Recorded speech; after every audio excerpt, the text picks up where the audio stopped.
আসসালামু আলাইকুম ওয়া রাহমাতুল্লাহি ওয়া বারাকাতুহু। প্রিয় মুসলিম ভাই ও বোনেরা, আশা করছি আপনারা সকলেই ভালো আছেন। আমি প্রতিদিনের ন্যায় আজকেও আপনাদের সম্মুখে একটি গুরুত্বপূর্ণ দোয়া নিয়ে হাজির হয়েছি। যে দোয়াটি আপনি পড়লে ১ নয় ২ নয় ৮০ বছরের গুনাহ আল্লাহ পাক রব্বুল আলামিন মাফ করে দিবেন এবং ৮০ বছরের নফল ইবাদতের সওয়াব দান করবেন।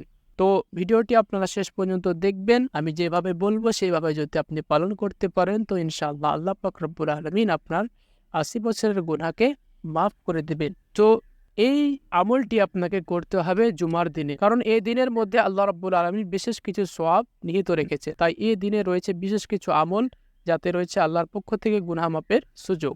চলুন হাদিসে কি বলা হচ্ছে শুনি।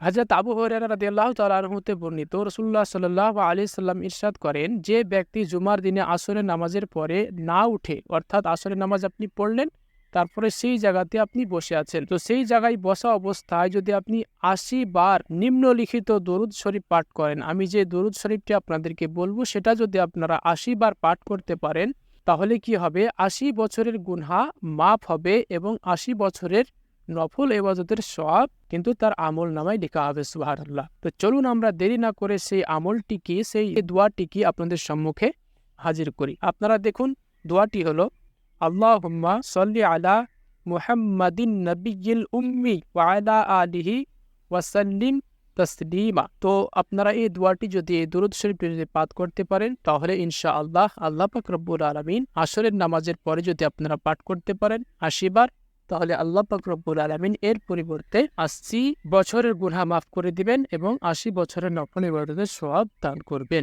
আমরা যেন এই আমলটি সকলে করতে পারি, আল্লাহ যেন সেই তৌফিক দেয়, আমিন। এরকম কিছু গুরুত্বপূর্ণ দোয়া শেখার জন্য আমাদের চ্যানেলটি সাবস্ক্রাইব করে আমাদের সাথে থাকবেন। আসসালামু আলাইকুম ওয়া রাহমাতুল্লাহি ওয়া বারাকাতুহু।